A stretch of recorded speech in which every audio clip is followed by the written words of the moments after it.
से गद्य के उद्भव के कारण, यानी कि गद्य कैसे पैदा हुआ, उसके अलग अलग कारण पढ़ रहे थे। और उसमें आपने पहला कारण देखा कि हृदय कमज़ोर पड़ गया और बुद्धि हावी हो गई, तो लोग गद्य लिखने लगे, पद्य लिखना थोड़ा सा कम हो गया। दूसरा आपने देखा कि 2 राजाओं का प्रभाव था। कितने राजाओं का? 2 राजा। कौन कौन?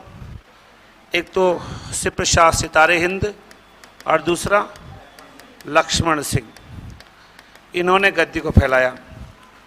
तीसरा जो बड़ा प्रभाव रहा वो रहा कि फोर्ट विलियम कॉलेज की स्थापना हो गई। कहाँ पर? कोलकाता में। कब हुई थी? 1800 ईस्वी में। ये इम्पोर्टेंट है। चौथी बात हम पढ़ रहे थे कि 4 लेखक हैं जिन्होंने गद्य को बढ़ाने में योगदान दिया। लेखक चतुष्टय। 4 लेखक कौन कौन हैं? लल्लूलाल, सदल मिश्र और पंडित सदा सुखलाल नियाजी। पंडित सदा सुखलाल नियाजी। और चौथे वाले कौन है? इंशा अल्लाह खां। लल्लूलाल के बारे में हमने कल पढ़ लिया था कि लाल चंद्रिका लिखी, हितोपदेश की कहानियाँ राजनीति में लिखी। माधव विलास इन्होंने लिखा, ब्रजभाषा की व्याकरण लिखी। उसके अलावा खास रचना प्रेम सागर है जो कि 1800 ईस्वी में आई थी, नागरी दशम के नाम से जानी जाती है।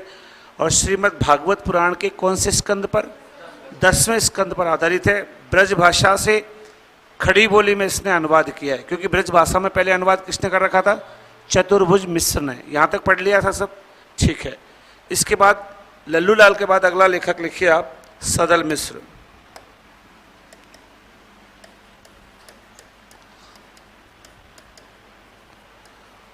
सदल मिश्र। देखो लेखकों के बारे में आपको, ये 4 लेखक है ना, एक तो इनकी भाषा पे प्रश्न आता है कि कौन से लेखक की भाषा कैसी थी और कौन सी रचना उसने खास लिखी, क्यों उसको गद्य काल में खास रूप से पढ़ा जाता है। तो जो जहाँ का है वहाँ की बात आएगी। जैसे लल्लूलाल आगरा के रहने वाले थे, संस्कृत प्रेस खोला था ना कोलकाता में, और वापस कहाँ लेके आए? आगरा। इसका मतलब लल्लूलाल आगरा के रहने वाले थे, तो ब्रज भाषा उनकी होगी। ठीक है। बाद में ब्रज भाषा से खड़ी बोली में अनुवाद भी किया और ब्रज भाषा की व्याकरण भी लिखी, दोनों काम किए ना। अब ये भाई साहब क्या हैं? आरा के रहने वाले हैं। आरा कहाँ पड़ता है? बिहार। वहाँ के रहने वाले हैं। तो पहली बात यही बनेगी कि इनकी भाषा में पूर्वीपन है। कैसी भाषा है? पूर्वीपन। मतलब जो पूर्वी भारत में भाषा बोली जा रही है, बिहार में बिहारी लैंग्वेज है, वो इसमें मिलेगा। ठीक है। दूसरी बात यह कि जो कठोपनिषद का पात्र है ना, एक उपनिषद है जिसका नाम है कठोपनिषद। उस कठोपनिषद का एक पात्र है नचिकेता। क्या नाम है? उस पर पहली बार कलम चलाने का काम किया किसने? सदल मिश्र ने। इसके अलावा इन्होंने एक पर्शियन वोकेबुलरी भी लिखी थी, हिंदी पर्शियन वोकेबुलरी। जो वोकेबुलरी का मतलब है कि पर्शियन लैंग्वेज है ना, उसकी वोकेबुलरी लिखी थी कि उनको कैसे बोला जाए, शब्दों के ऊपर उन्होंने लिखा। प्रश्न यहाँ से क्या बनेगा कि कौन सा गद्य लेखक है जिसकी भाषा में पूर्वीपन मौजूद था? तो वो कौन है? सदल मिश्र। एक रचना आई इनकी नचिकेतो पाख्यान। क्या नाम है? नचिकेतो पाख्यान। 1803 ईस्वी में आई थी। इसका दूसरा नाम है चंद्रावली। इसी को क्या बोलते हैं? चंद्रावली। तो नचिकेतो का मतलब किस पर है? नचिकेता पर है। तो कठोपनिषद में क्या है? एक पात्र आता है नचिकेता। क्या नाम है पात्र का? नचिकेता कौन है? दरअसल कठोपनिषद आप अगर पढ़ेंगे तो वहां पे देखेंगे कि एक राजा है जिसका नाम है बाजीश्रवा। क्या नाम है? उस बाजीश्रवा का एक बेटा है जिसका नाम है नचिकेता। बाजीश्रवा गायों का दान करता है ब्राह्मणों को, लेकिन यज्ञ के बाद जो गायों का दान करता है उसमें जितनी भी कमजोर कमजोर गायें थी उनका दान उसने ब्राह्मणों को कर दिया। जैसे कोई आरती में फटा हुआ नोट चढ़ाता है, तो ऐसे क्या किया? गायों का दान किया। ये बात किसको बुरी लगी? नचिकेता। उसने अपने पिता से कहा कि आप ऐसा कर रहे हो ना, इससे पुण्य नहीं मिलेगा, क्योंकि आप तो कृषकाय कमजोर गायों का दान कर रहे हो। अगर आप सही में दान करना चाहते हैं तो अच्छी गायें दान करें। बाजी सरवा को इस बात पे गुस्सा आया कि तू सिखाएगा मुझे, और इसने, नचिकेता ने कहा कि नहीं, मैं धर्म की बात कर रहा हूं। राजा अभिमान में होते थे, पिता न पुत्र न कुछ देखते, वो गुस्से में कहा जा तुझे श्राप देता हूं, तू मृत्यु को प्राप्त हो जा, मतलब तेरी मौत हो जाए। यही मृत्यु को प्राप्त होने का शाप मिल गया इसको, तो सीधा यमराज के पास पहुंच गया। यमराज वहां पर मौजूद नहीं है यमपुरी में, ये इंतजार करता है किसका? यमराज का, कि यमराज आएंगे मुझे मौत देंगे, यमराज आएंगे मुझे मौत मिलेगी। ऐसे खुशी खुशी इंतजार करता है कि मैं अपने पिता की आज्ञा के कारण यहाँ आया हूँ और पिता का वादा निभाने आया हूँ, पिता की आज्ञा से मौत के लिए आया हूँ। अब मौत से हर कोई डरता है, और ये उस मौत का भी जश्न मना रहा था कि मेरे पिता की आज्ञा है, मौत चाहिए मुझे। यमराज से मतलब पिता से दुख नहीं है, वो खुश है कि पिता की आज्ञा के लिए मैं आया हूँ। तो यमराज इसको देखते हैं, और देखने के बाद इसको देख के खुश हो जाते हैं और कहते हैं कि जाओ मैं तुम्हें वरदान देता हूँ, क्या मांगना चाहते हो मांगो। अब कोई सामान्य लड़का होता तो वो कहलाता कि मेरी जगह मेरे पिता को मृत्यु हो जाए और मैं राजा बन जाऊं, लेकिन इसने कहा पहली बात कि मेरे पिता की बुद्धि ठीक हो जाए और ब्राह्मणों को सही गायें दान दी जाए, पहला इसने मांगा। यानी वो व्यक्ति जो संसार की जैसे को तैसे की भावना में नहीं बंधा, वो चाहता तो अपने पिता को मौत के घाट उतरवा सकता था, लेकिन वो ऐसी भावना में नहीं बंधा जिसने खुद को जीत लिया। आत्म मतलब खुद को जो जीत गया, जय कर गया, इसलिए नचिकेता का नाम दिया गया आत्मजयी। और इस नाम से कुंवर नारायण ने रचना लिखी है। किसने? कुंवर नारायण की रचना, जिसका नाम क्या है? आत्मजयी। तो मुख्य कहानी यह है कि जब नचिकेता की बात आएगी ना, तो आपके एग्जाम में प्रश्न पूछा जाएगा कुंवर नारायण को लेकर के, इसको लेकर नहीं पूछा जाएगा। इसको तो बस यही पूछा जा सकता है कि नचिकेतोपाख्यान की भाषा कैसी है, या नचिकेतोपाख्यान का लेखक कौन है, या सदल मिश्र की भाषा में, मतलब किस कवि की भाषा में पूर्वपन अधिक है, बस ये इसमें से पूछा जा सकता है। तो ये जो मैंने आपको बताया ये तो बिल्कुल अलग बात थी, ये यहाँ पे अभी काम की नहीं है। बस ये नचिकेतोपाख्यान की बात मुझे आपको लिखानी, थोड़ा सा लिखिएगा। नंबर 2, सदल मिश्र। ओहो, ऐप में क्लास चालू नहीं करी, यहां से लाइव करते हैं ना। हेडिंग डालिएगा आप, सदल मिश्र। डाल दिया? ये आरा बिहार के निवासी थे। सदल मिश्र हेडिंग डालो लेखक दूसरे में। ये आरा मतलब बिहार के निवासी थे।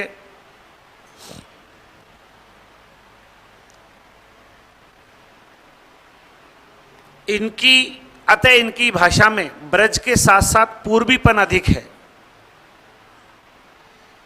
अतः इनकी भाषा में ब्रज के साथ साथ पूर्वीपन अधिक है। अतः इनकी भाषा में ब्रज के साथ साथ पूर्वीपन अधिक है। पूर्वीपन।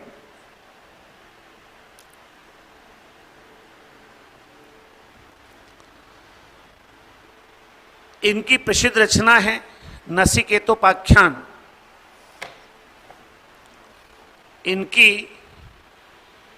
प्रसिद्ध रचना है कौन सी?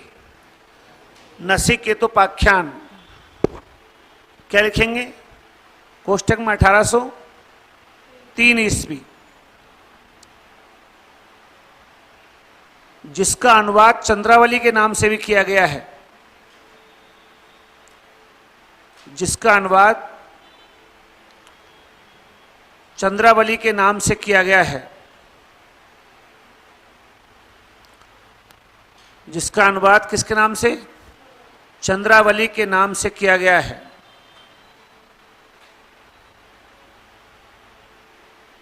आगे लिखो। यह रचना कठोपनिषद के पात्र नचिकेता पर आधारित है।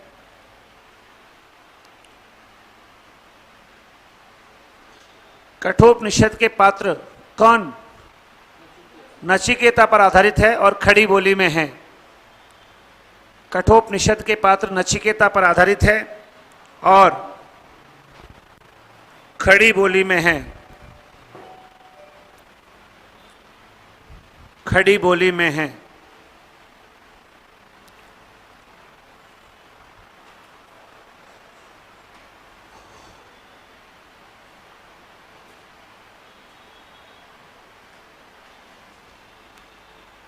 इसके बाद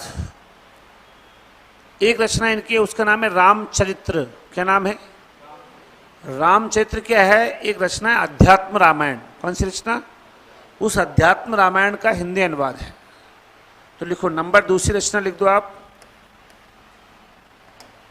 नंबर 2 रामचरित्र।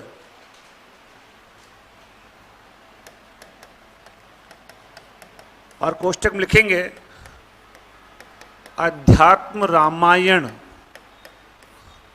आगे पढ़ाएंगे आपको, का हिंदी अनुवाद है।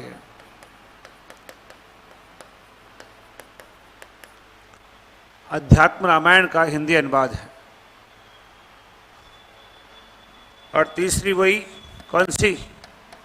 Hindi Persian vocabulary. वोकेब्स का मतलब होता है बोलना, वोकेबुलरी होती है ना, बच्चों को मीनिंग याद कराते बोले वोकेबुलरी याद करना।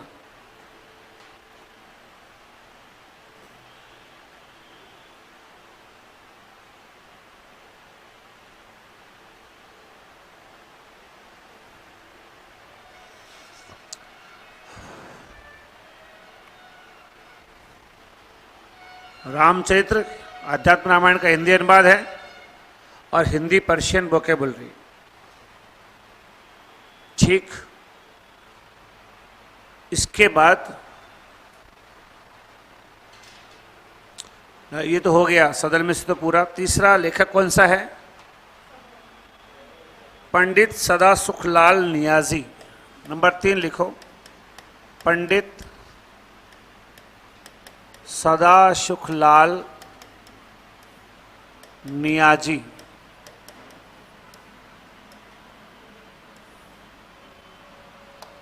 पंडित सदासुखलाल नियाजी।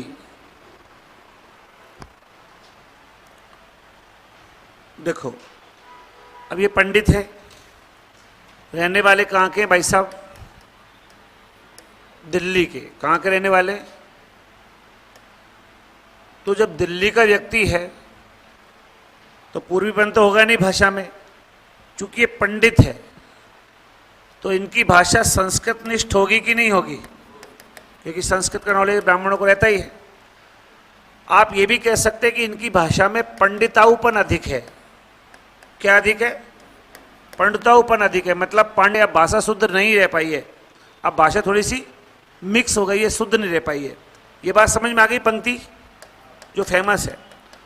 अब रचना पे आएंगे तो इनकी एक ही रचना है जो फेमस है, जिसका नाम है सदासुख सागर। क्या नाम है? सदासुखलाल नियाजी नाम है, तो सदासुख ऐसे हो गया। 1818 ईस्वी में आई थी। और आप इसमें ये लाइन लिख सकते हैं क्या, कि इस रचना में संस्कृत निष्ठ शब्दों का प्रयोग किया गया है। ओके, लिख दो, बस यही है इसमें। पंडित सदासुखलाल नियाजी। नियाजी भी उपनाम ही है। ये दिल्ली के निवासी थे। ये दिल्ली के निवासी थे।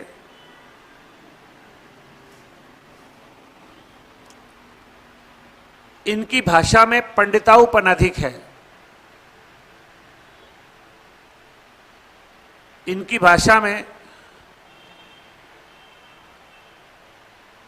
क्या पंडिताऊपन अधिक है।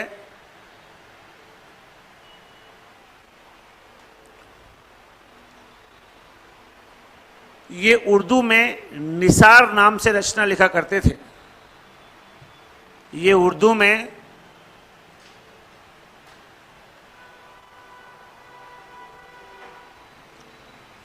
में क्या निसार नाम से रचना लिखा करते थे।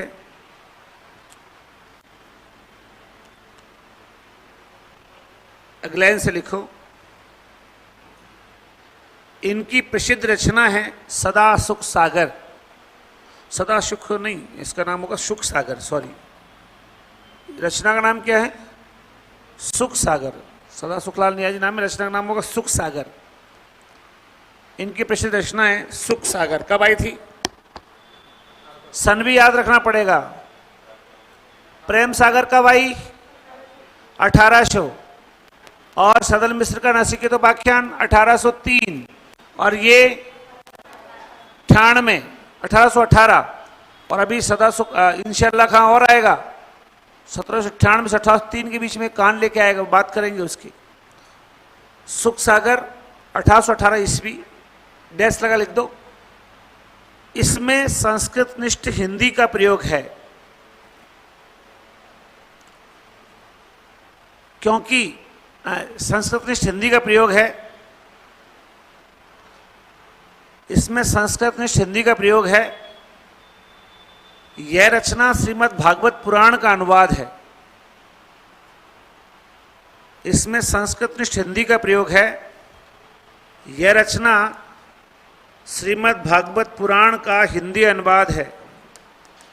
श्रीमद् भागवत पुराण का हिंदी अनुवाद है। यह रचना श्रीमद् भागवत पुराण का क्या है? हिंदी अनुवाद है।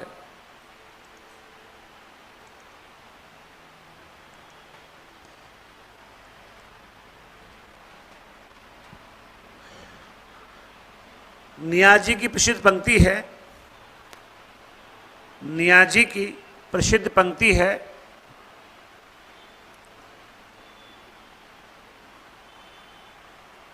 रस्मो रिवाज भाखा का दुनिया से उठ गया है।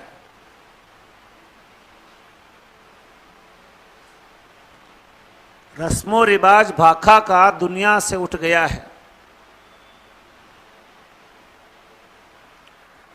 रस्मो रिवाज भाखा का दुनिया से उठ गया है।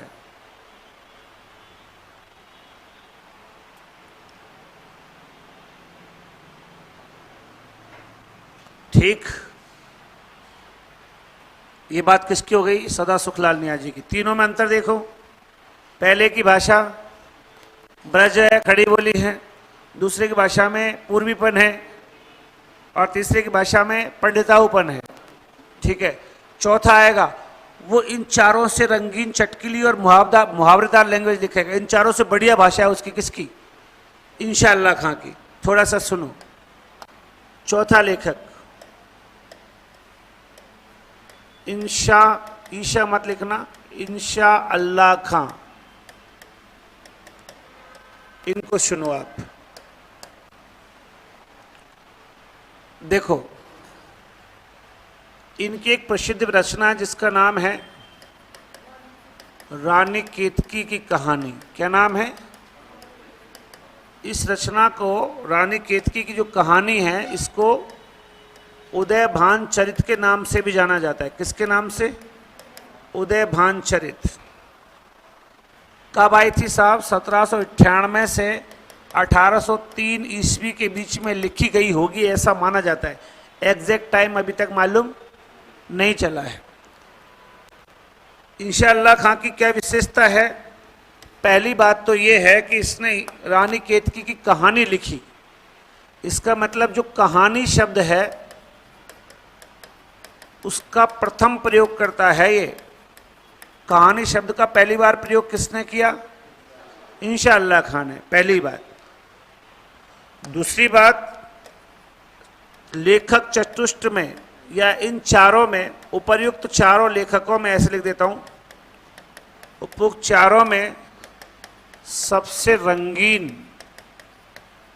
चटकीली व मुहावरेदार जो भाषा है वो किसकी है? इनकी जो रचना है ना, ये रानी केतकी की कहानी, ये हास्य व्यंग प्रधान है और ये लौकिक श्रृंगार में रचना है। लोक जीवन की झलक है और श्रृंगार में लिखी हुई है, लेकिन मजाक मजाक में है। तो हास्य व्यंग इसमें शामिल है। किसमें? रानी केतकी की कहानी में। हिंदी की पहली कहानी कौन सी है, इसके ऊपर जब प्रश्न आता है तो रानी केतकी की कहानी इंशाअल्लाह खां उसमें शामिल होती है। उस कहानियों में राजा भोज का सपना भी शामिल होती है, उसमें एक टोकरी भर मिट्टी भी शामिल होती है, उसमें 11 वर्ष का समय भी शामिल होती है। तो अलग अलग जो दौड़ आई थी ना, उस दौड़ में एक नाम ये भी है क्या, रानी केतकी की कहानी भी। बाकी जब हम गद्य विधाएं पढ़ेंगे तो गद्य विधाओं को पढ़ते समय हम पहला उपन्यास, पहली कहानी, पहला नाटक, वो सब डिटेल से पढ़ेंगे, तब इस बात को वापस देखेंगे। लेकिन दौड़ में शामिल थी ये, हालांकि पहली कहानी सर्वमान्य रूप से नहीं है, लेकिन दौड़ में शामिल थी। ठीक है, ये हो गया कौन, इंशा अल्लाह खां। इसने एक पंक्ति भी लिखी है, यह वह कहानी जिसमें है हिंदी छुट,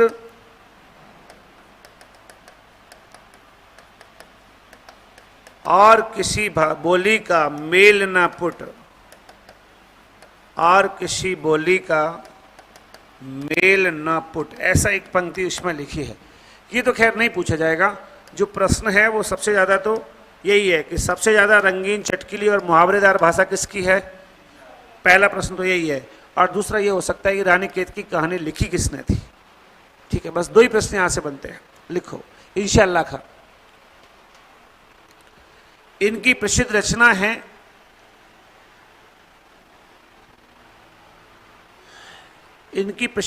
है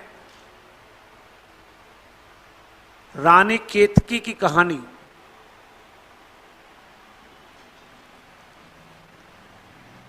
इनकी प्रसिद्ध रचना है रानी केतकी की कहानी,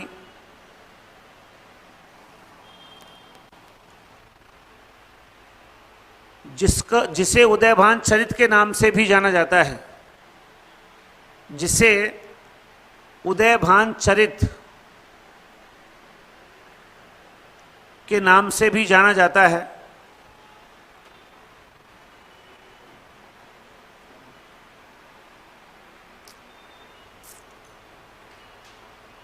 यह कहानी, यह रचना 1798 से 1803 ईस्वी के बीच लिखी गई है।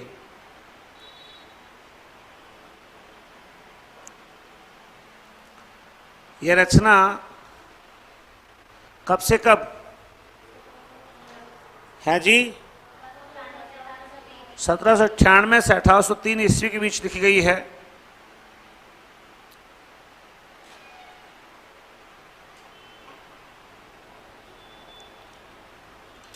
जो कि हास्य व्यंग प्रधान रचना है।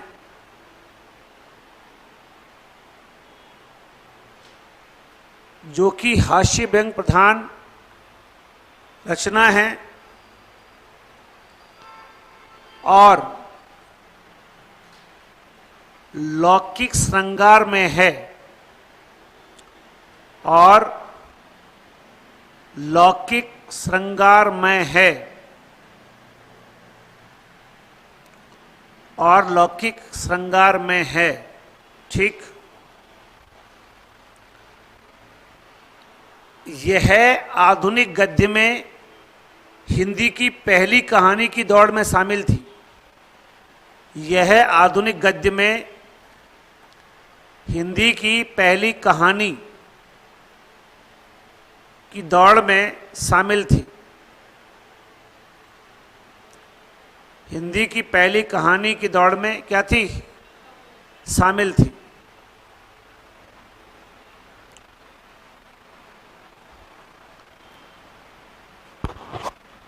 अगला आंसर लिखो। कहानी शब्द का प्रथम प्रयोगकर्ता इंशा अल्लाह खां ही है।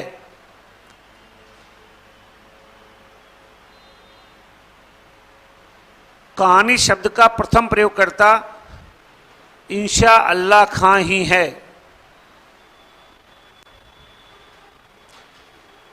कहानी शब्द का प्रथम प्रयोगकर्ता इंशा अल्लाह खां ही है। अगला लिखो। इनकी प्रसिद्ध पंक्ति है, इनकी प्रसिद्ध पंक्ति है,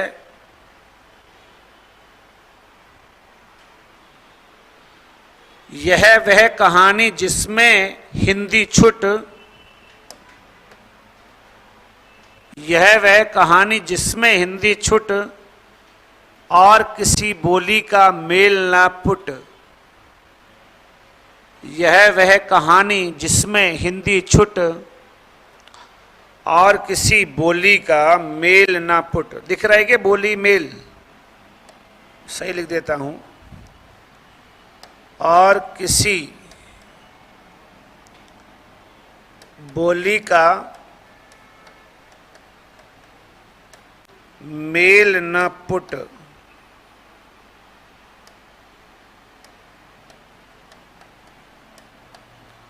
न पुट।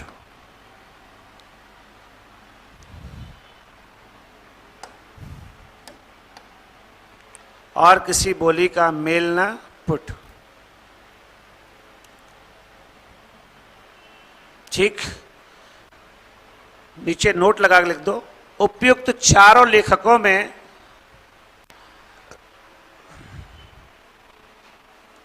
उपर्युक्त चारों लेखकों में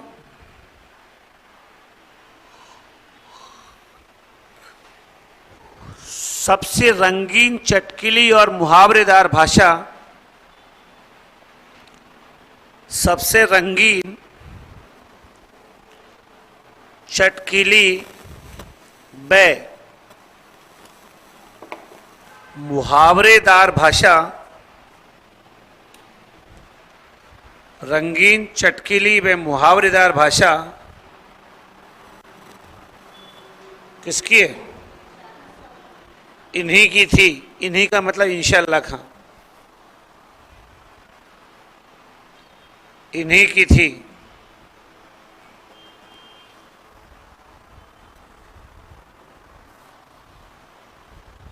हो गया जी। इसके बाद अगला लिखो। गद्य के उद्भव के कारण लिख रहे हैं अपन। कितने कारण हो गए? 4। पहला, हृदय के स्थान पर बौद्धिकता आ गई। दूसरा, 2 राजाओं का प्रभाव। कौन कौन? शिव प्रसाद सितारे हिंद और राजा लक्ष्मण सिंह। तीसरा, फोर्ट विलियम कॉलेज की स्थापना हो गई कलकत्ता में। जॉन क्लिक्रिस्ट को उसका हिंदी विभाग का अध्यक्ष बना दिया। और क्या, भाखा मुंशी बना दिए लल्लूलाल और सदर मिश्र को। और चौथा पॉइंट है कि 4 लेखक आए, लल्लूलाल, सदर मिश्र, पंडित सदर सुखलाल नियाजी और इंशाअल्लाह खां, जिन्होंने गद्य लिखना शुरू कर दिया। ठीक है। 5वां पॉइंट देखो।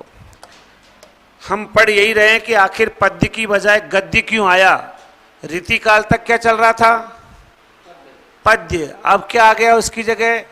गद्य। क्यों आया? इसका कारण क्या था? लोग लेखक क्यों बनने लगे? कवि क्यों नहीं रहने लगे? कवि के साथ लेखक क्यों बनने लगे? मुख्य बात। 5वीं बात सुनो, अभी लिखना मत। यातायात व संचार के साधनों का विकास, ये एक कारण बना। आवागमन बढ़ गया तो दूसरी राज्य में जो कुछ लिखा जा रहा है वो एक राज्य में आसानी से आने लगा। अगर जगह जगह से, जैसे मान लो कोई हिंदुस्तान में ट्रेन चल गई तो हिंदुस्तान का लोग जाकर के इंग्लैंड जा रहे हैं, वहां पे गद्य लिखा जा रहा है, तो भारतीय लोग भी ये सीख के आए कि पद्य नहीं गद्य भी लिखेंगे। तो यातायात और संचार के साधनों से लोग आपस में जानने लगे और ज़्यादा लिखने लगे। एक कारण ये भी है कि पाश्चात्य शिक्षा व जगत से संपर्क हो गया। बाहरी दुनिया से लोग जब जुड़ गए तो ये भी एक बड़ा कारण बन गया कि अब एक दूसरे के बारे में जान सकते थे कि भाई तुम्हारे यहाँ आजकल लेखक क्या लिख रहे हैं, हमारे यहाँ लेखक क्या लिख रहे हैं। और एक जो बड़ा कारण है वो है ईसाई मिशनरियों द्वारा धर्म प्रचार। क्या? ईसाई मिशनरियों द्वारा धर्म प्रचार। ईसाई बाइबल बांट रहे हैं जगह जगह। बाइबल गद्य में है, प्रभु यीशु ऐसा कहते हैं, प्रभु यीशु ऐसा कहते हैं, प्रभु यीशु ऐसा कहते हैं। तो लोगों के वो आसानी से समझ में आता है गद्य। तो लोगों को लगने लगा कि यार अपन तो रामचरितमानस बांट रहे हैं पर लोग रख तो लेते हैं लेकिन पढ़ नहीं पाते, अर्थ समझ नहीं पाते। उसकी बजाय डायरेक्ट बताओ ना कि राजा दशरथ ये था, उसका राम ये था, उस राम ने ये किया, गद्य में लिखो। तो क्या हुआ कि ईसाई मिशनरियों ने जैसे धर्म प्रचार करना शुरू किया, ऐसे ही हिंदू लोगों ने या अपने अपने धर्म के बारे में लिखना गद्य में भी शुरू कर दिया, ठीक है। कल्याण वगैरह पत्रिकाएं आती है ना, धार्मिक पत्रिकाएं बहुत सारी, तो वो भी चालू हो गई। और फिर कुछ कमी रही तो धार्मिक सुधार आंदोलन छिड़ गए, धर्म के सुधार के लिए आंदोलन चालू हो गए और अलग अलग प्रकार के समाजों की स्थापना हो गई। आपको पता है ब्रह्म समाज बन गया 1828 ईस्वी में, किसने बना दिया? राजा राम मोहन राय।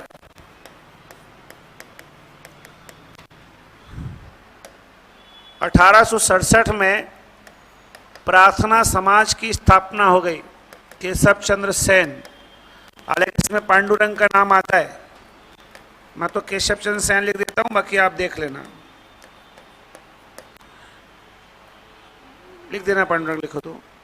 तीसरी बात, एक है ना दयानंद सरस्वती का आर्य समाज आ गया 1875। सत्यार्थ प्रकाश आ गई, हाँ या ना? दयानंद सरस्वती आ गए, सत्यार्थ प्रकाश आ गई और नारा लग गया कि वेदों की ओर लौटो। किसकी ओर जाओ? वेदों की ओर वापस। चौथी बात, एक थियोसॉफिकल सोसाइटी की स्थापना हो गई। दरअसल जो ये थियोसॉफिकल सोसाइटी है ना, ये 1875 में लंदन में बनी थी, मैडम ब्लॉसवस्की थी, मैडम ब्लॉसवस्की, उन्होंने इसकी स्थापना करी। लेकिन 1893 में हिंदुस्तान में श्रीमती एनी विसेंट, नाम सुना है? हाँ या ना? बनारस हिंदू कॉलेज बनवाया था ना, वो श्रीमती एनी विसेंट, उन्होंने जो है थियोसॉफिकल सोसाइटी की स्थापना भारत में कर दी। उसके अलावा ये सब तो था ही, कुछ रही सही कसर रही तो वो जो है रामकृष्ण मिशन आ गया। क्या आ गया? रामकृष्ण मिशन 1897 ईस्वी, विवेकानंद ने इसकी स्थापना कर दी। अब ये सब लोग किस में लिख रहे हैं? ये सब लोग किस में लिख रहे हैं? गद्य में। तो इनको देख देख करके भी लोग और भी लिखेंगे, तो धर्म के जो नाम पे गद्य चालू हुआ वो फिर ऐसा हो गया कि लोग धर्म पे भी आने लग गए तो यथार्थ पे भी आने लग गए। तो ये कुछ कारण मैं आपको बता रहा हूं। अभी एक चीज और नई आएगी, प्रेस की स्थापना होगी हिंदुस्तान में, अखबार निकलना चालू होंगे, पत्र पत्रिकाएं आना शुरू हो जाएगी। अब अखबार पत्र पत्रिकाएं पद्य में आएंगे कि गद्य में आएंगे? गद्य में आएंगे। तो सबसे पहले तो 1826 में उदंड मार्तंड आएगा, हिंदी का पहला समाचार पत्र, साप्ताहिक है। फिर श्याम सुंदर सेन सुधावर्षण लेके आएंगे, समाचार सुधावर्षण हिंदी का दैनिक अखबार आ जाएगा। उससे पहले बंगाल गजट आ जाएगा जो अंग्रेजी का दैनिक अखबार है। उदंड मार्तंड तो साप्ताहिक था, सप्ताह में एक बार आता था, पर बंगाल गजट अंग्रेजी में आने लगा, कोलकाता छपा, वो अंग्रेजी में आने लगा दैनिक। फिर हिंदी में आने लग गया 1856 में, और वो श्याम सुंदर सेन का समाचार सुधावर्षण आया। उसके बाद में फिर कुछ कसर रह गई थी, वो सरस्वती पत्रिका ने पूरी कर दी। 1900 ईस्वी में सरस्वती पत्रिका की स्थापना हो गई। 1901 और 2 में उसको श्याम सुंदर दास ने संभाल लिया। 1903 में वो महावीर प्रसाद द्विवेदी के हाथों में चली गई और उसने ऐसी दादागिरी करी कि लिखना है तो खड़ी बोली में लिखो वरना नहीं छापूंगा। और सरस्वती पत्रिका जगह जगह जाने लगी, पूरे हिंदुस्तान में हिंदी की आवाज बन गई। क्या? सरस्वती पत्रिका। तो उसने खड़ी बोली में, अच्छा महावीर प्रसाद द्विवेदी कुछ बड़े कवि नहीं थे, लेखक अच्छे थे, तो गद्य उसमें बहुत लिखा गया, पद्य तो था ही।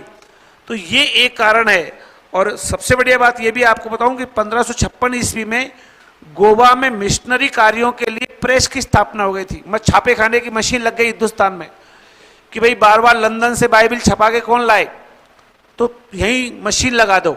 तो 1556 में गोवा में स्थापना हो गई किसकी? प्रेस की। तो 1556 में छपना चालू हो गया। फिर धीरे धीरे करके और लोग, अब पहले तो अंग्रेजों का स्वामित्व था, फिर धीरे धीरे करके और जगह आना चालू हुआ। तो ऐसे करके जो है जगह जगह गद्य पहुंच गया। और जब गद्य ज्यादा लिखने लगा तो पद्य अपने आप डाउन पड़ गया। फिर जाकर के आधुनिक काल अलग अलग भागों में बटेगा। जैसे भारतेंदु हरिश्चंद्र का युग आएगा, द्विवेदी का युग आएगा, छायावाद आएगा, प्रगतिवाद आएगा, प्रयोगवाद आएगा, नई कविता आएगी और साठोत्तरी कविता आएगी। लास्ट में नवगीत और हाइकू के द्वारा जो वर्तमान का आधुनिक काल चल रहा है उस पर आप पहुंच जाएंगे। बस हिंदी साहित्य का इतिहास इतना ही है, लेकिन इसको पढ़ने में बहुत दिन लग जाएंगे। लिखो। नंबर 5 है तो इतना ही, पर पढ़ने में पसीने आ जाएंगे, बहुत दिन लग जाएंगे। यातायात व संचार के साधनों का विकास, नंबर 5वां पॉइंट।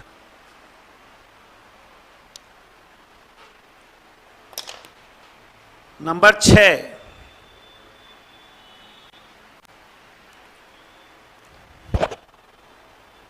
पाश्चात्य शिक्षा व जगत से संपर्क।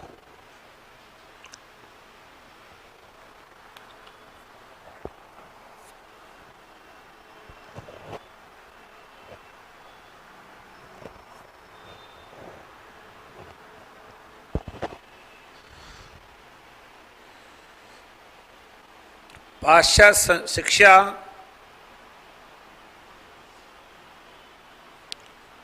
व जगत से संपर्क।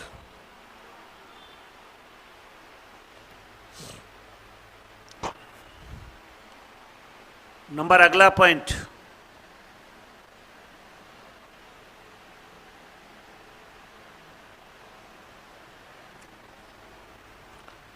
ईसाई मिशनरियों द्वारा धर्म प्रचार।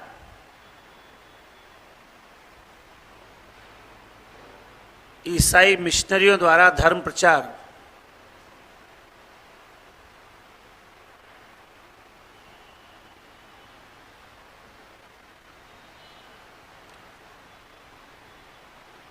ईसाई मिशनरियों द्वारा क्या? धर्म प्रचार। अगला, धार्मिक सुधार आंदोलन। धार्मिक सुधार आंदोलन, इसमें लिख दो ब्रह्म समाज। A से लगा लिख देना। ए लिख दो ब्रह्म समाज 1828 ईस्वी, राजा राम मोहन राय। 1828 ईस्वी कौन? राजा राम मोहन राय।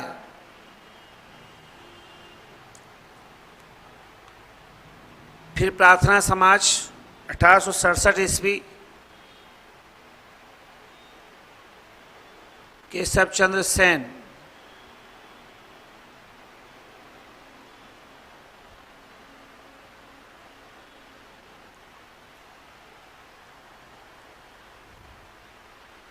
केशव चंद्र सेन।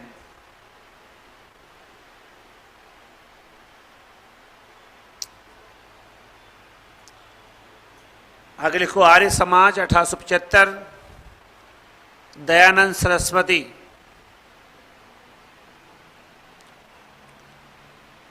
दयानंद सरस्वती।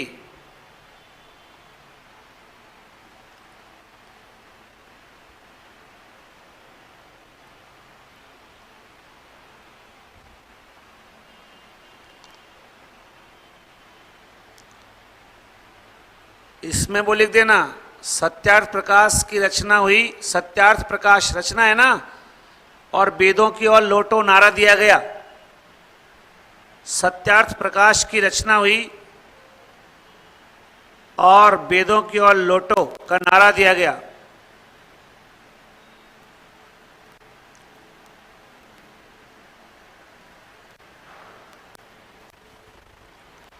और वेदों की ओर लौटो नारा दिया गया।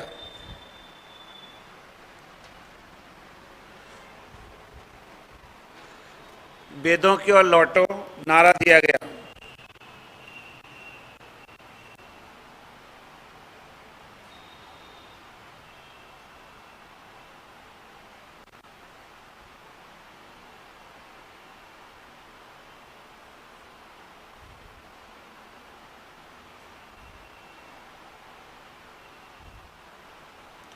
लिख दिया?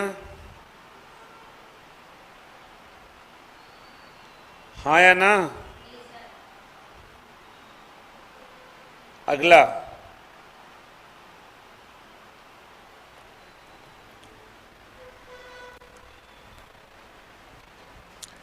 थियोसॉफिकल सोसाइटी की स्थापना।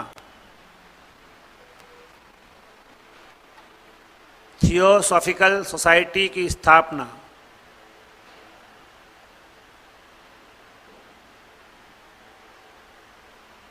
इसकी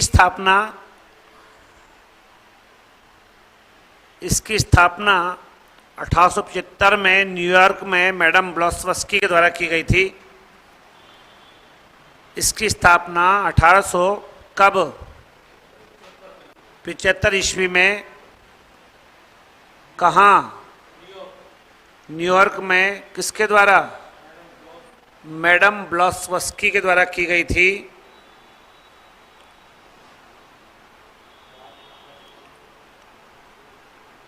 मैडम ब्लॉसवस्की के द्वारा की गई थी।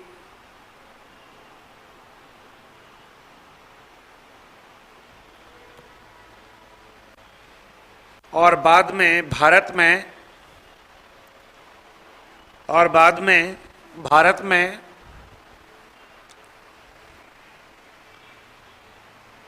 1800 कब 93 ईस्वी में, बाद में भारत में 1893 ईस्वी में कौन? श्रीमती एनी बेसेंट ने इसे प्रचारित किया।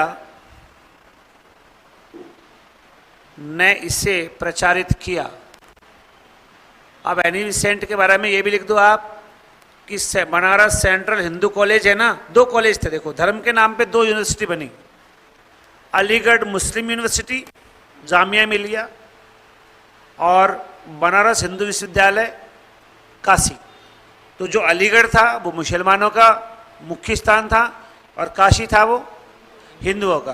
तो बनारस सेंट्रल हिंदू यूनिवर्सिटी यहाँ बन गई, वाराणसी मतलब बनारस यानी काशी में, और जामिया मिलिया मुस्लिम यूनिवर्सिटी अलीगढ़ में बन गई। ठीक है, तो आप यहाँ पे क्या करोगे?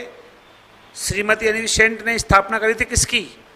बनारस सेंट्रल हिंदू यूनिवर्सिटी की स्थापना भी की। बनारस सेंट्रल हिंदू यूनिवर्सिटी की स्थापना भी की। बनारस सेंट्रल हिंदू यूनिवर्सिटी की स्थापना भी की।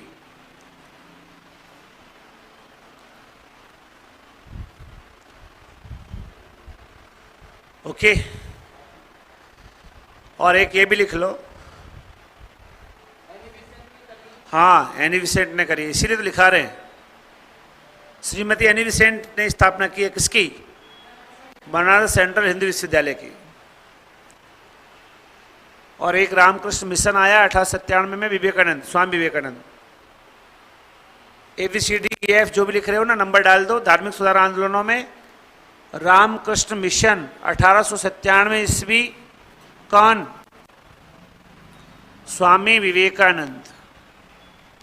स्वामी विवेकानंद।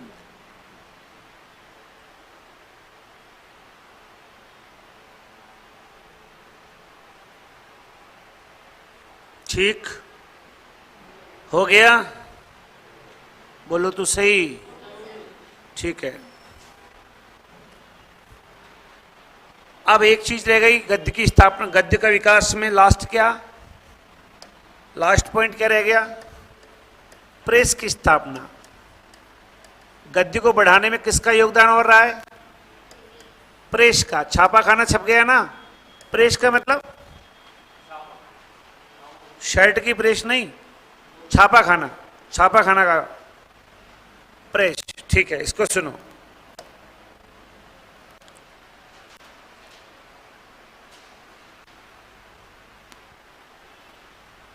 एक तो क्या है, 1556 ईस्वी में गोवा में मिशनरी कार्यों, सिंपल लिख देता हूं, प्रेस की स्थापना कहां पे हुई? गोवा। भारत में पहली बार यही हुआ, छापे खाने की मशीन लग गई। दूसरी बात, 30 मई 1826 को उदंड मार्तंड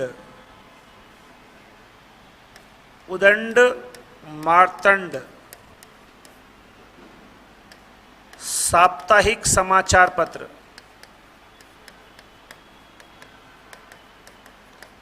किसने छापा? संपादक कौन? पंडित जुगल किशोर शुक्ल, जिसका नाम युगल किशोर भी हो सकता है ना, एक ही बात है, जुगल किशोर बोलो या युगल किशोर, जय या एक ही है। यशोदा को जशोदा भी बोल देते ना तद्भव में। और याद रखना, ये भारत का पहला समाचार पत्र है।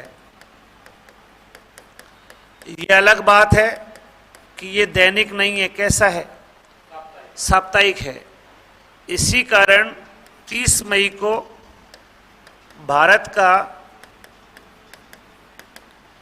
क्या राष्ट्रीय पत्रकारिता दिवस मनाया जाता है। कोई तुम जैसा होता है ना तो सोचता कि 1 तारीख से करेंगे शुभ काम। अब क्या है, कल की तो बात है। लेकिन मैं फिर कह रहा हूं, जिसको काम अच्छा करना है उसको दिन मुहूर्त नहीं देखने, जिसको पढ़ना है, जिसको मेहनत करनी है, जिसको अपने लक्ष्य दिख रहे हैं, उसके लिए रात का 2 बजे चाहे दिन के 2 बजे, उसको कोई फर्क उससे नहीं पड़ता। उसने 30 मई को ही निकाला। वो चाहता तो 1 जून पे भी जा सकता था कि मजदूर दिवस आएगा, मजदूरों के नाम पे हुटिंग करेंगे, कार्यक्रम करवाएंगे, किसी मंत्री को बुलाएंगे और तब जा करके निकालेंगे। लेकिन उसने क्या किया, जिस दिन काम करो वो दिन अपने आप शुभ हो जाता है। राष्ट्रीय डेट बन गई है। इसके बाद तीसरे पे आइए आप, 1854 ईस्वी पे आओ। एक समाचार पत्र आया जिसका नाम है समाचार सुधा वर्षण। क्या नाम है? समाचार सुधा वर्षण, अमृत की बरसात करने वाला। किसने लिखा? श्याम सुंदर सेन, ये इसके संपादक है। संपादक कौन है? श्याम सुंदर सेन, ठीक है। इसको क्यों लिखा आपने? क्योंकि भारत का पहला हिंदी दैनिक समाचार पत्र, भारत का पहला क्या है? हिंदी का दैनिक समाचार पत्र। ये भी हिंदी है लेकिन वो साप्ताहिक है। हालांकि ये पहला समाचार पत्र भी है क्योंकि पहला तो यही आया ना, आया ना। और उसके बाद एक आपसे कोई पूछ ले, नोट लगा देता हूं, बंगाल गजट, ये क्या है? भारत का पहला दैनिक समाचार पत्र। कहां से छपा? कोलकाता से। कौन सी भाषा? अंग्रेजी में आया था। तो आपसे पूछेगा नहीं इसका संपादक को। अब आप कहेंगे कि पहला दैनिक ये क्यों है? क्योंकि ये अंग्रेजी में छपा था। आप पढ़ रहे हिंदी, तो आपसे प्रश्न, हिंदी समाचार पत्र के होंगे, अंग्रेजी के नहीं होंगे। तो आपके हिसाब से तो पहला दैनिक समाचार पत्र कौन सा है? समाचार सुधा वर्षण। पहला समाचार पत्र उदंड मार्तंड आ गया, हाँ या ना? पर वो कैसा है? साप्ताहिक है। अब क्या करें? पहला दैनिक भी तो चाहिए। तो आ गया 1854 में। कौन लिया है? श्याम सुंदर सेन। नाम है समाचार सुधा वर्षण। लेकिन श्याम सुंदर सेन से पहले भी एक दैनिक समाचार आ गया था। कौन? बंगाल गजट। पर आपने उसको पहले क्यों लिखा श्याम सुंदर सेन से? क्योंकि वो अंग्रेजी में था। और आपके प्रश्न कहां से आएंगे? हिंदी समाचार पत्र से। समझ गए? तो ये तीनों बात अलग अलग आ गई ना। भारत का पहला समाचार पत्र उदंड मार्तंड, भारत का पहला साप्ताहिक समाचार पत्र उदंड मार्तंड, भारत का पहला दैनिक समाचार पत्र बंगाल गजट, भारत का पहला हिंदी दैनिक समाचार पत्र समाचार सुधा वर्षण। ठीक है, लिख लो।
ये सब लिखने के बाद अब हम पहले आधुनिक काल को पढ़ेंगे, लेकिन आधुनिक काल का विभाजन कर लेते हैं, कितने भागों में आधुनिक काल को पढ़ना है।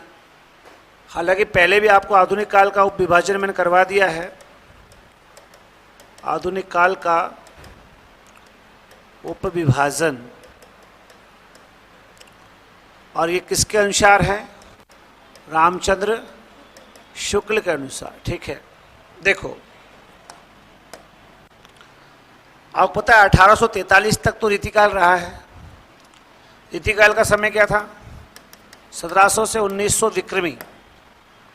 विक्रमी में आप 57 घटाओ तो 1843 ईस्वी हो गया ना, यानी यहां तक तो रीतिकाल रहा है। कहां तक? ठीक।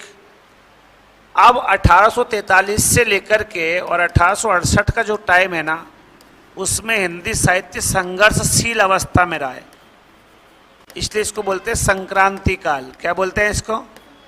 इसको नोट डलवा के बाद में लिखवाऊंगा। ठीक है, आगे सुनो। 68 तक संक्रांति काल रहा। गुरु जी 68 तक ही क्यों रहा? 69 तक क्यों नहीं रहा? 67 तक क्यों नहीं रहा?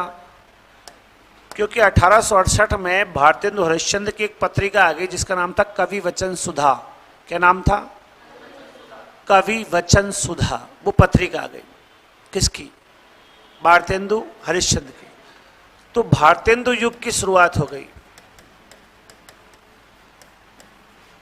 समय सीमा कब से मानेंगे आप? 1868 से और 1900 ईस्वी तक। उप विभाजन ईस्वी में, याद रखना। हाँ प्रिया,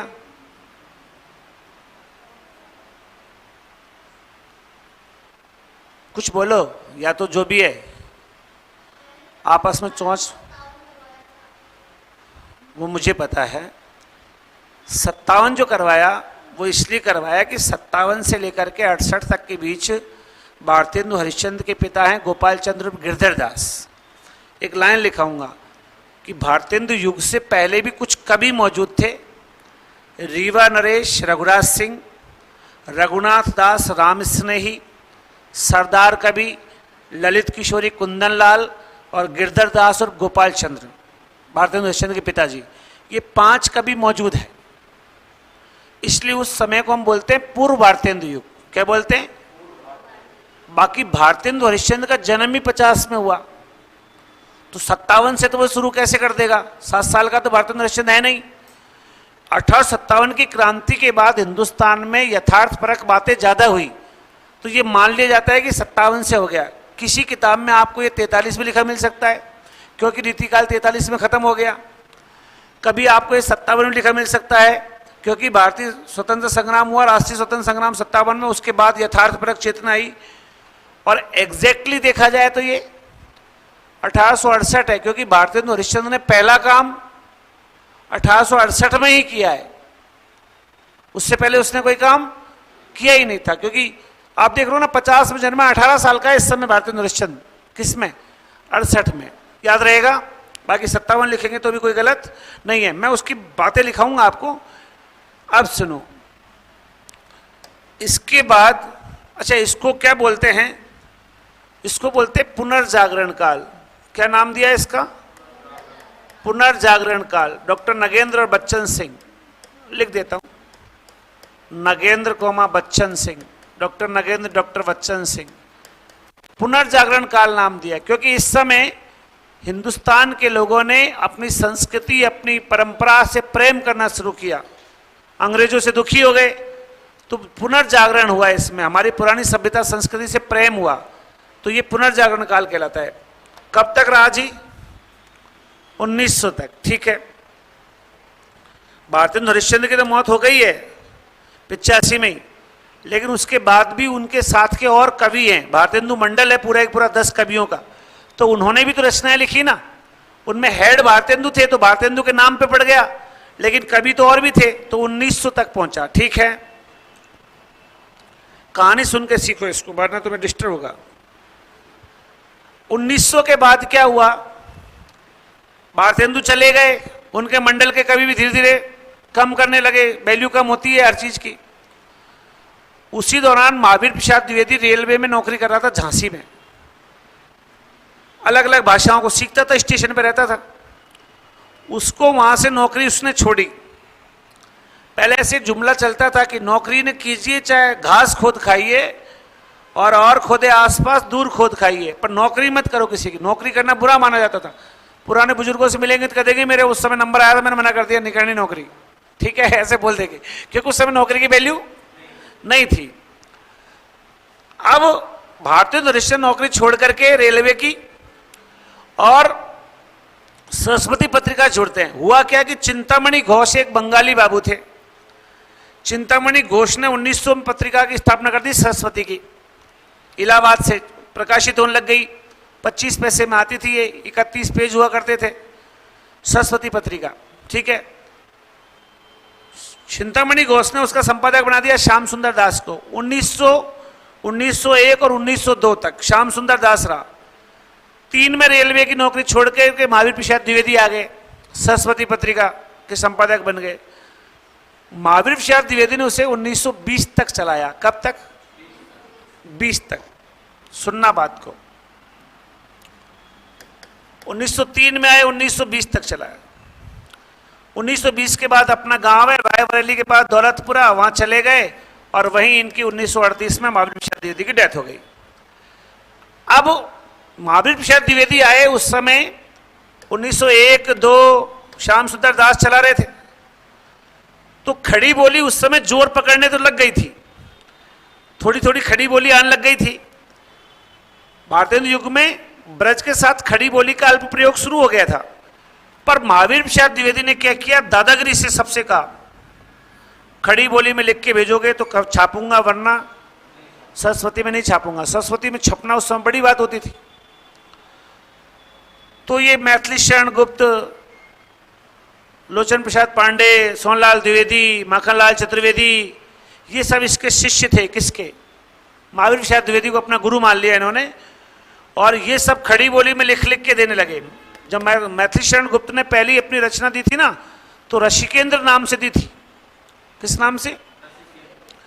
तो महावीर प्रसाद द्विवेदी ने लिख के भेज दिया कि हम खड़ी बोली में रचना छापते हैं, आपकी ब्रज में आई है इसलिए हम इसको नहीं छापेंगे, और ऋषिकेंद्र बनने का जमाना नहीं रहा, मतलब खड़ी बोली में लिख दो।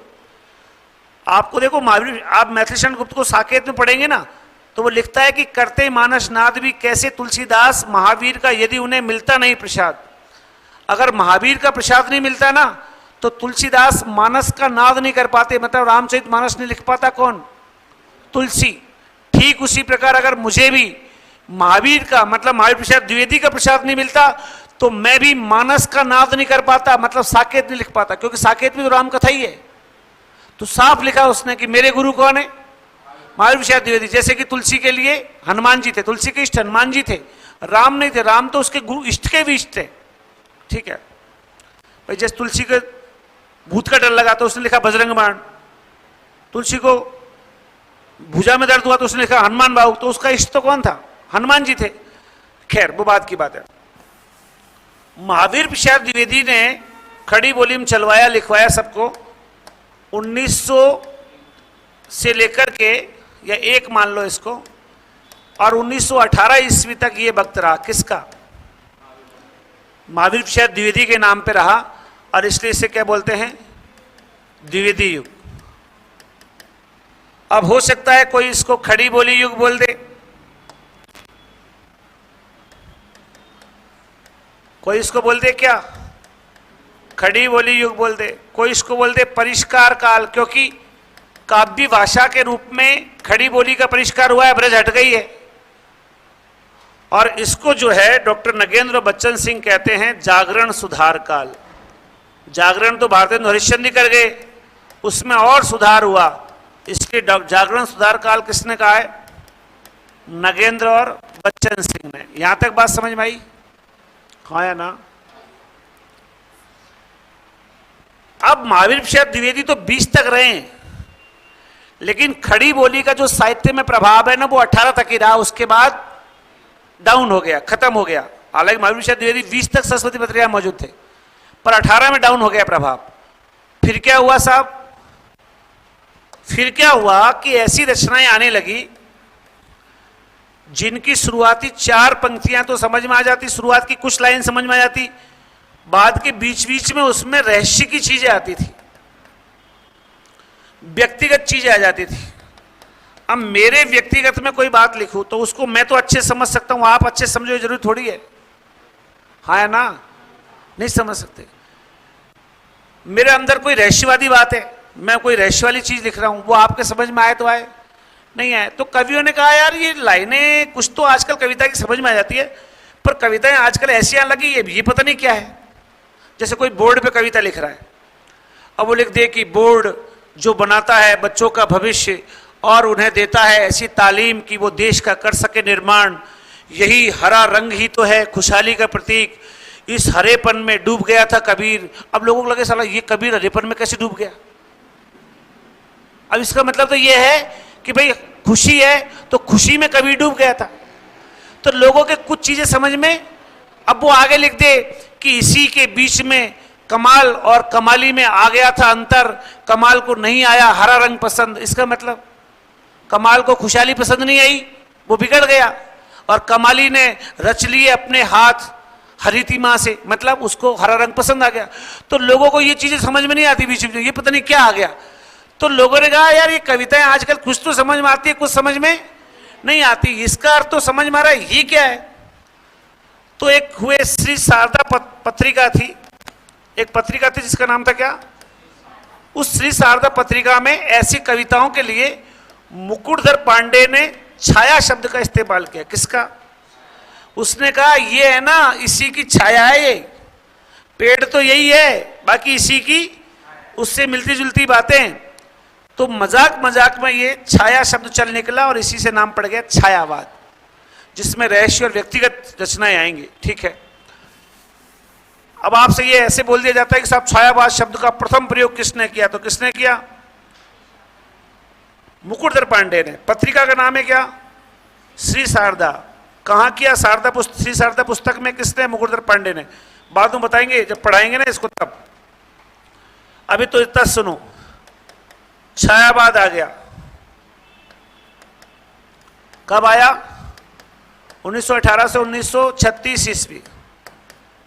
इसको बोलते हैं प्रसुमन काल। क्या बोलते हैं इसको? प्रसाद, जयशंकर प्रसाद, सुमित्रानंद पंत, महादेव वर्मा और नए का मतलब निराला, सूर्यकांत त्रिपाठी निराला, इन चारों के नाम पे था। ठीक है, इसके बीच में एक बात आएगी, वो क्या कि द्विवेदी की युग के अंत में एक काव्य धारा चल निकली। द्विवेदी युग के अंत में एक काव्य धारा चल निकली, और उस काव्य धारा को क्या बोले, लिखेगा, मुख्य बात तो यह है, बोल तो देंगे। इसी के बाद में एक काव्य धारा चल निकली, उसका नाम है राष्ट्रीय सांस्कृतिक काव्य धारा। क्या नाम चल निकला उसका? जहां राष्ट्रीयता और संस्कृति के प्रेम की रचनाएं लिखी गई। मैथिली शरण गुप्त, रामधारी सिंह दिनकर, सोहनलाल द्विवेदी, लोकचंद्र प्रसाद पांडे, सुभद्रा कुमारी चौहान, बहुत सारे कवि हैं जिन्होंने लिखा है किस पर? देश प्रेम पर। हालांकि ये किसका हिस्सा है? द्विवेदी युग का हिस्सा, अलग से नहीं है। ओके, छायावाद कब तक चला? 36 तक। अब 1935 में क्या हुआ? बच्चन साहब आए, हरिवंश राय बच्चन, और उन्होंने अपनी हाला की एक रचना लिख दी, मधुशाला। कौन सी? हाला मतलब दारू, दारू को लेके लिखी गई मधुशाला। अब मधुशाला जब आई तो मधुशाला, मधुबाला, मधु कलश, मधुशाला 35, मधुबाला 36 और मधु कलश 37, 3 रचना एक साथ आई, मधु काव्य कहलाए। तो मधु काव्य आए तो लोग मस्ती में रचनाएं लिखने लगे।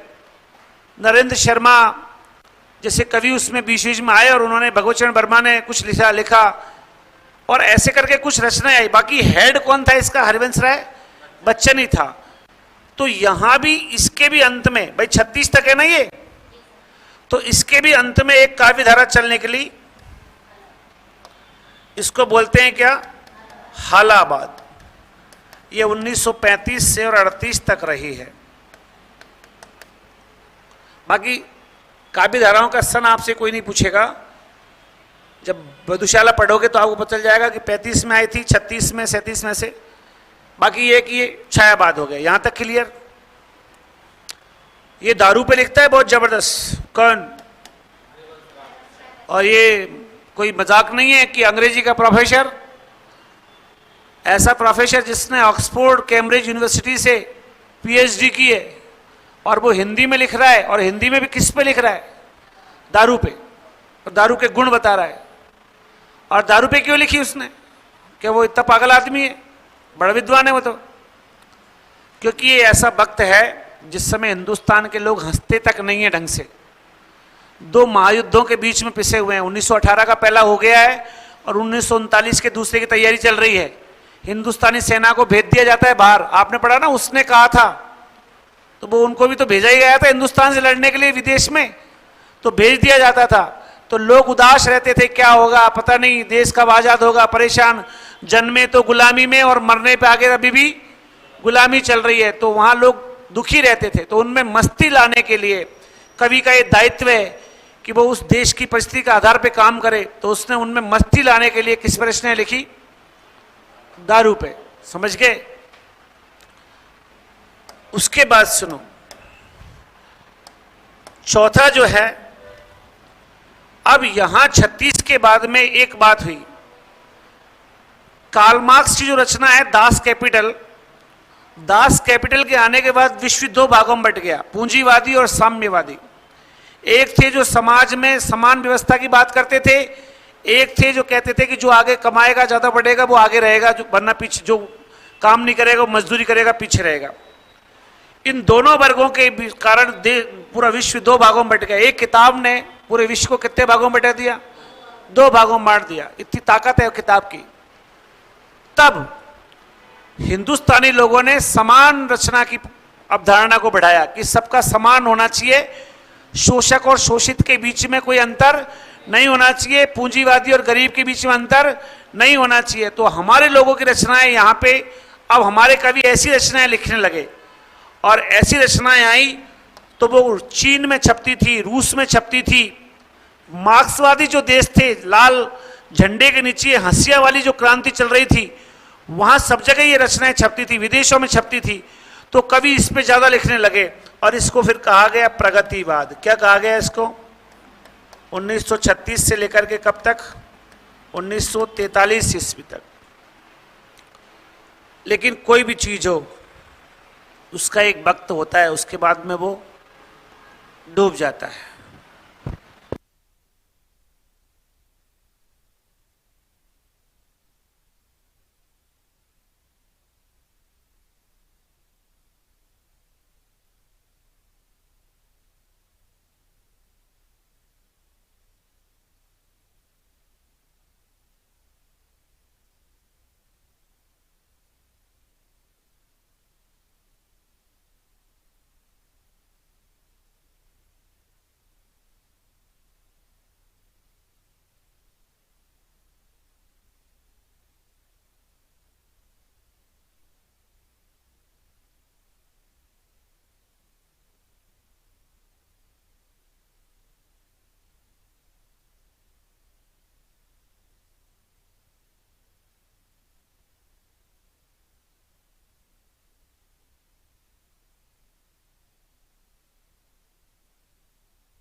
अठारह में थोड़ी, वो तो 20 में मौजूद है ना।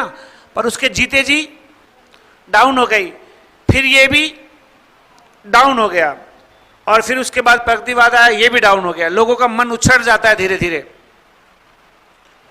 जो लोग ये कहते हैं कि साहब बीजेपी जिंदगी भर रहेगी हिंदुस्तान में, ये भी गलत फहमी है। जो लोग कहते हैं कि राजस्थान में भी अब मोदी जाने नहीं देगा, ये भी सब गलत फहमियां हैं। एक निश्चित समय के बाद सबको गिरना है, ये तय है। कोई उठता है, कोई गिरता है, डाउन होता है।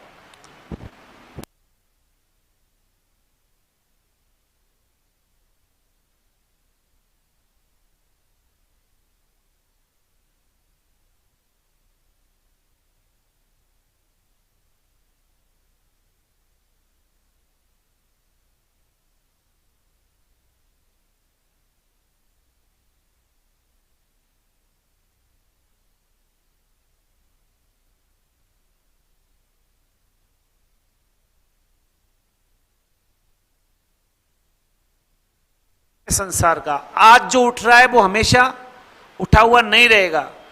लाल झंडे की क्रांति चली तो सही, लेकिन उसके बाद हिंदुस्तान के लोगों का भी ये मामला खत्म हो गया। और अब क्या हुआ, अब एक नया चेंज आया। चेंज क्या आया? चेंज ये आया कि जो लोग थे ना, कौन सा नंबर है ये, 5वां,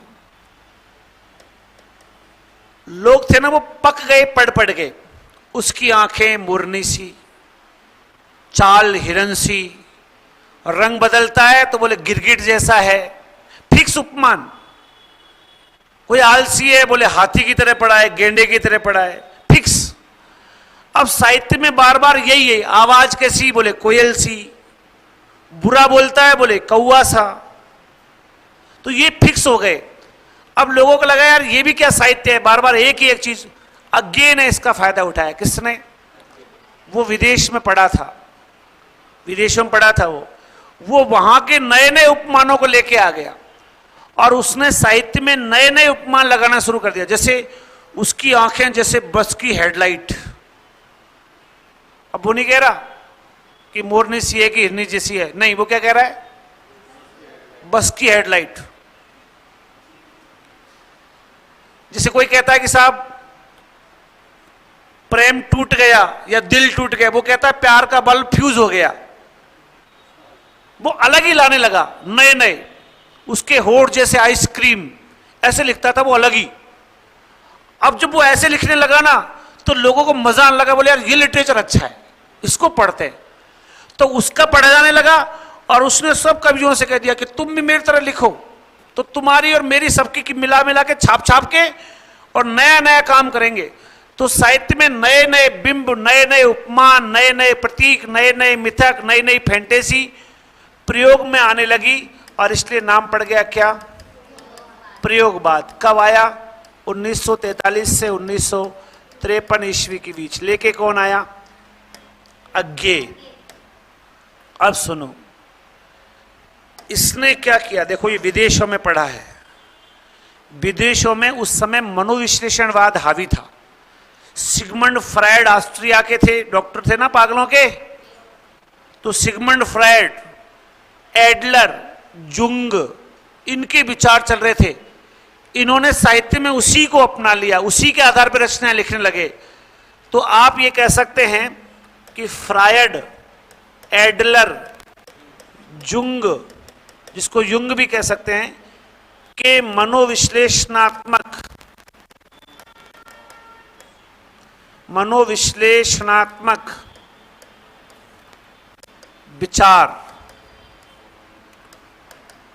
विचारों की अभिव्यक्ति कह दो। आप ऐसा भी कह सकते हो, इसको आप या तो कह दो साम्यवाद का लघु संस्करण। भाई साम्यवादी तो था ये, हाँ या ना, पूंजीवाद के खिलाफ था।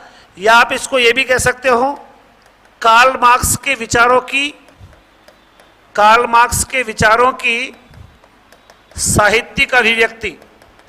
यानी यहां पे कार्ल मार्क्स के विचार हावी हुए तो प्रयोगवाद में क्या हुआ, फ्रायड, एडलर, युंग के विचार हावी हो गए। ठीक है, अब इसमें प्रॉब्लम आ गई। ये विदेशों में पढ़े लिखे हैं भाई साहब, कौन?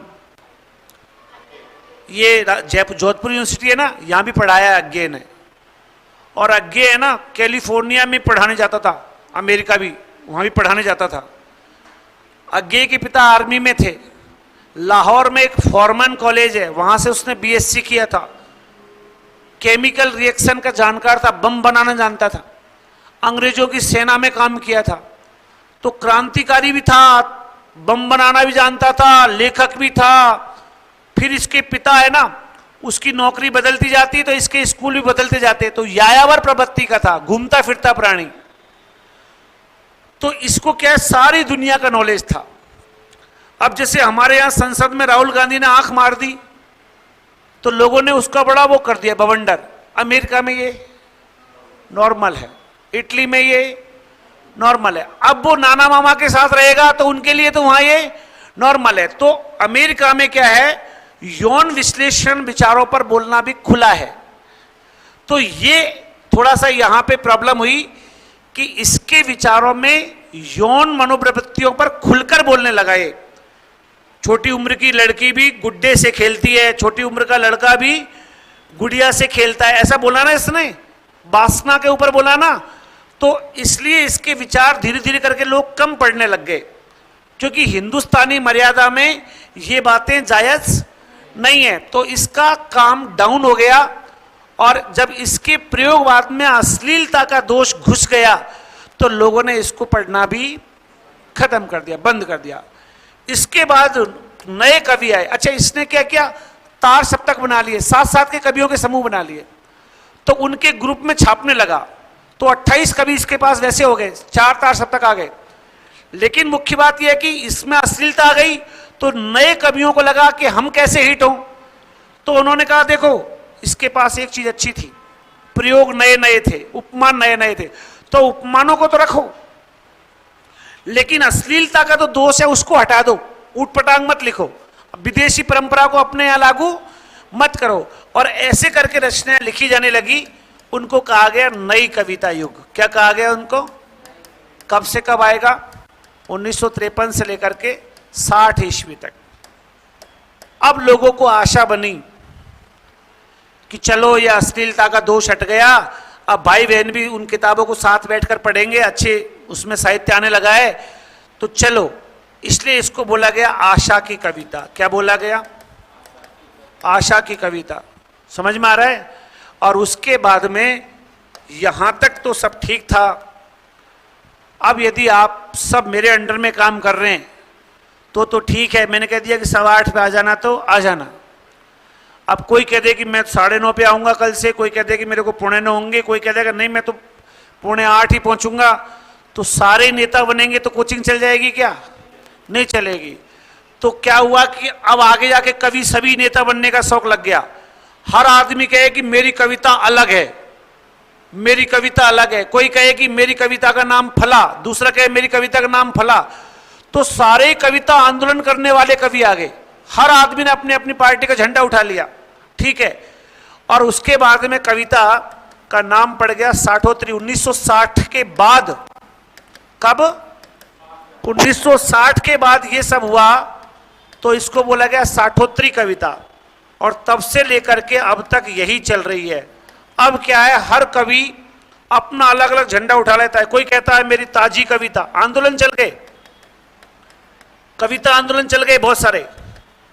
कोई कहे मेरी ताजी कविता, कोई कहे मेरी टटकी कविता, कोई कहे मेरी बीट कविता, कोई कहे कि ये निर्दिशायामी कविता, निर्दिशायामी कविता।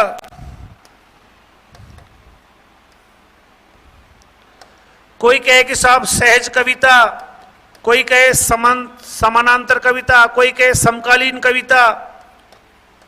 ऐसे करके बहुत सारे आंदोलन चल गए और फिर एक जगह पे कोई बंध के नहीं रहा। तो इसी युग को साहित्य का अंतिम युग मान लिया गया। उसके बाद कोई भी लोग बंध के नहीं रहे तो अगला युग आया ही नहीं। समझ गए? अब यहां जाकर के लोगों का जीवन से मोह भंग हो गया, कविताओं से मोह भंग हो गया। इसलिए क्या बोल दिया गया इसे? अच्छा कब लगता है? जब सब लोग गुट में हैं। एक जो संयुक्त परिवार होता है, एक चूल्हे पर अगर एक घर में 100 रोटियां बन रही है तो उसका हंसी मजाक का माहौल अलग ही होता है। बाकी बना के तो 2 खा लो, पर वो माहौल उसमें पैदा नहीं होगा जो 100 लोगों की रोटी बनने पूरा है। हाँ या ना? मुगल मराठा युद्ध में मराठाओं के जासूस, मुगलों के जासूस मराठाओं के युद्ध स्थल में देख के आ गए। मुगल सरदार ने पूछ लिया कि बताओ मराठा हमसे जीत जाएंगे कि हारेंगे, क्योंकि मराठा बड़े शक्तिशाली माने जाते हैं। जासूसों ने खबर दी कि पक्का हारेंगे मराठा हमसे। बोले क्यों? तुम कैसे कह सकते हो, अभी तो युद्ध ही नहीं हुआ। बोले मैं देख के आए हम लोग, उनके वहां पे युद्ध स्थल में हजारों चूल्हे जल रहे हैं और अपने यहां मुगलों के युद्ध स्थल में एक ही चूल्हा है। सारे लोग, भले ही वो चूल्हा और वो बनाने की व्यवस्था आधा किलोमीटर तक फैली हुई है, लेकिन है एक ही, और उनके यहां तो अलग अलग चूल्हा जल रहा है। बोले वो ब्राह्मणों का चूल्हा है, वो राजपूतों का चूल्हा है, वो जाटवों का चूल्हा है, वो मीणाओं का चूल्हा है, अलग अलग है। तो जब ये लोग साथ बैठ के खा नहीं सकते तो साथ बैठ के युद्ध क्या खाक करेंगे? तो हिंदुओं की जो एकता है ना, उसको तोड़ने का सबसे बड़ा काम किया जातिवाद ने। अगर एक ही शब्द होता ना हिंदू, तो शायद हिंदुस्तान उतना कमजोर नहीं होता। पर जैसे ही अभी कोई मेडल जीत जाने दो, जैसे ही मेडल जीतेगा, कोई नहीं कह, पूरे विश्व में होता है कि एक हिंदुस्तानी ने मेडल जीता है। और हिंदुस्तान में क्या होता है? जाटों का छोरा जीत गया, गुजरों का छोरा जीत गया, ब्राह्मणों का छोरा जीत गया, राजपूतों का छोरा ने कमाल कर दिया। हमारे यहां हिंदुस्तानी ने कमाल कर दिया, ये कोई नहीं लिखता। और विदेशों में ये चलता है कि भाई गोल्ड मेडल एक हिंदुस्तानी को मिला है, और हिंदुस्तान में उसको कोई हिंदुस्तान नहीं कहता। तो ये एक प्रॉब्लम है। सारे लोगों ने झंडे उठा लिए तो अब हिंदी साहित्य कमजोर हो गया। इसलिए साहित्य की, वर्तमान साहित्य की वैल्यू नहीं है। आप किसी व्यक्ति से पूछो तो वो वर्तमान की कविता नहीं सुनाएगा आपको। कब की सुनाएगा? पहले वालों। आज भी सूरदास तुलसीदास क्यों गाए जाते? क्योंकि वो एक निश्चित अनुशासन में बंध के रहे। ये क्यों नहीं गाए जाते? क्योंकि इनका अनुशासन नहीं था। अनुशासनहीन लोगों की कोई वैल्यू नहीं होती। ये लिख लीजिएगा। अब एक बात इसमें मुझे आगे बतानी है आपको। पूर्व भारतेंदु युग अलग था, बच्चन सिंह ने इसका विभाजन अलग किया है, और पूर्व भारतेंदु युग के कवि अलग है। वो तीनों में नोट डलवा दूंगा, पहले इसको लिख दो।